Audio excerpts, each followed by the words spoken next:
ஜோதிடத்தின் பரிணாம வளர்ச்சி ஏஎல்பி ஜோதிடம். இதை படிங்க, உங்க வாழ்க்கை உங்க கையில்.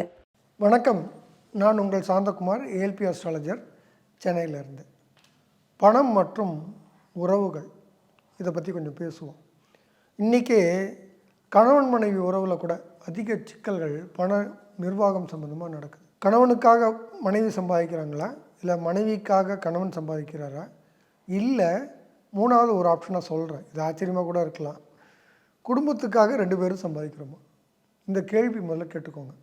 ஏன்னா நிறைய நேரத்தில் என்ன நடக்குதுன்னா, இது ஏன் பணம் உன் பணம்ன்ற பேச்சு இன்றைக்கி குடும்பத்துக்குள்ளார அதிகமாக இருக்கிறத பார்க்குறோம். என் கடன் உன் கடன், என் வருமானம் உன் வருமானம் அப்படின்னு இல்லாமல் குடும்பத்துக்காக 2 பேரும் சம்பாதிக்கிறோம் அப்படிங்கிற நிகழ்வு தான் முதல்ல கரெக்டு. அப்போது நிர்வாகம்ன்றது பண நிர்வாகம்னு வரும்போது 2 பேருமே நிர்வாகம் பண்ணணும். 2 பேருக்கும் ஓப்பன்னஸ் வேணும். நிறைய நேரத்தில் ஓப்பன்னஸ் இல்லாத நிலை. நம்ம முந்தின தலைமுறைக்கு ஆண் சம்பாதிக்கணும், பெண் அதை கொடுத்ததை நிர்வகிக்கணும் அப்படிங்கிற நிலை இருந்தது.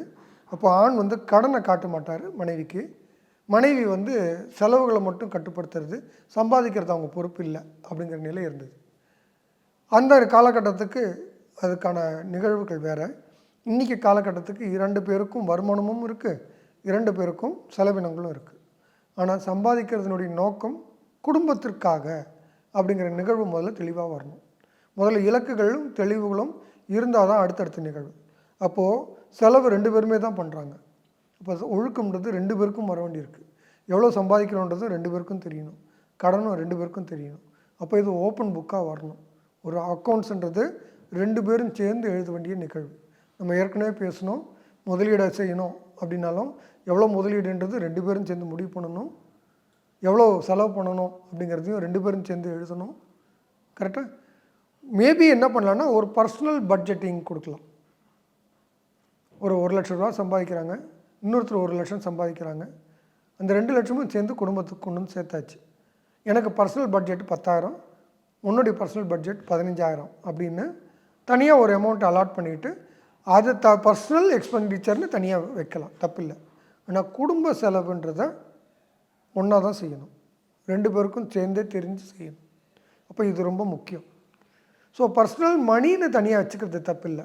ஆனால் பட்ஜெட்டிங்கிறது ஃபேமிலி பட்ஜெட்டிங் தான் வரணும். பர்சனல் பட்ஜெட்டிங்னு நடந்துடக்கூடாது. இந்த பர்சனல் மணியை பர்சனல் பட்ஜெட்டிங் பண்ணலாம், தப்பில்லை. அப்போது ஃபேமிலின்ற கான்செப்ட் முதல்ல புரியணும். இது உறவுகளுக்குள்ளார எமோஷ்னல் ஸ்டெபிலிட்டி ரொம்ப முக்கியம்னு பேசின பாயிண்ட்டை இங்கே திரும்ப நான் இந்த இடத்துல வலியுறுத்துகிறேன். சரிங்களா? கணவன் மனைவி 2 பேருனுடைய வருமானமும் ஜோதிட ரீதியாக கொஞ்சம் புரிஞ்சுக்க முயற்சி பண்ணுவோம். கணவனுடைய வருமானம் லக்னத்துக்கு 2ஆம் பாவம் அப்படின்னா, மனைவி 7ஆம் பாவத்துக்கு, இந்த 2ஆம் பாவம் 8ஆம் பாவம். இப்போ கணவன் சம்பாதிக்கிறது மனைவிக்கு சிக்கல், மனைவி சம்பாதிக்கிறது கணவனுக்கு சிக்கல், இப்படிங்கிற நிகழ்வு தான் இருக்கும். அதாவது குடும்பம் அப்படின்போது கணவன் மனைவிக்கு நடுவில் சிக்கல் இல்லை, கணவனும் மனைவியும் ஒரு பக்கம், சிக்கல் இன்னொரு பக்கம்னு நின்று கையாளணும். கரெக்டாக? அப்போ அந்த குணத்துக்கு கொண்டு வரத்துக்கு தான் நம்ம முதல்ல சொல்கிறோம். இதில் என்ன நடந்துருதுன்னா, கணவனுடைய வருமானம் அடிப்படுது, அப்போ மனைவி பேக்கப் பண்ணணும். மனைவி வருமானம் வருது, கணவன் பேக்கப் பண்ணணும் அப்படின்ற நிலையே தப்பு. ஏன்னா இது குடும்பம் தனிப்பட்ட வருமானம், தனிப்பட்ட சேமிப்பு, தனிப்பட்ட முதலீடுன்னு போகிறதுனால வர சிக்கல். ஆனால் கணவன் மனைவி உறவு அப்படின்னு வரும்போது குடும்பத்துக்கு வருமானம்னு வந்தால் இந்த பேலன்ஸ் எப்போவுமே கரெக்டாக போகும். கரெக்டாக? சரியா? அப்போது எப்போது டவுன் ஆகுதோ அந்த நேரத்தில் தான் சப்போர்ட் பண்ணுறதுக்கு தான் இந்த கணவன் மனைவி உறவு. மனைவிக்கு வருமானம் கம்மியாயிடுச்சு, இல்லை வேலை இல்லாமல் ஒரு சூழ்நிலை இருக்குது, அந்த நேரத்தில் கணவன் எமோஷ்னலாக அதை பேக்கப் பண்ண வேண்டிய இடத்துல தான் கணவரும் இருக்கார். அப்போது 2 பேரும் எமோஷ்னலாக ஒரு இலக்கு நோக்கி நகரணும். 2 பேருக்கு வேறு வேறு இலக்குகள் இருக்கிறனால தான் கணவன் மனைவி உறவுலேயே சிக்கல்கள் வருது. பொருளாதார காரணங்களால் பிரியக்கூடிய கணவன் மனைவிகள் இன்றைக்கி அதிகம். இதை சரி பண்ணணுன்னா முதல்ல குடும்ப வருமானம் அப்படிங்கிற கான்செப்டுக்குள்ளார எல்லாரும் வர்றது ரொம்ப முக்கியம். பணம் நண்பர்களுக்காக கொடுக்கறது, இதுவும் 7ஆம் பாவம் சம்மந்தமாகவே இருக்குது. ஒரு நண்பர் கேட்குறாரு, கடன் கேட்குறாரு, நான் கொடுக்கலாமா கூடாதா? நம்ம எமோஷ்னல் ஸ்டேபிளாக இருக்கணும்னு பேசணும். என்னுடைய பிளானிங் இருக்குது, பட்ஜெட்டிங் இருக்குது. இதில் நண்பருக்கு கொடுக்கறதுக்குன்னு நான் பட்ஜெட் அலாட் பண்ணி தனியாக வைக்க முடியணும். அந்த அளவுக்கு என்னுடைய பொருளாதாரம் வலுவாக இருந்தால் நான் கொடுக்கலாம். இல்லைன்னா கொடுக்கக்கூடாது. என்கிட்ட இல்லாத பணத்தை நான் எப்படி கொடுப்பேன்? கடன் வாங்கி கொடுப்பேங்க. இது அதை விட முட்டாள்தனம். பொருளாதாரத்தில் செய்யக்கூடாத நிகழ்வு. என்கிட்ட இல்லைன்னா இல்லைன்னு சொல்லணும்.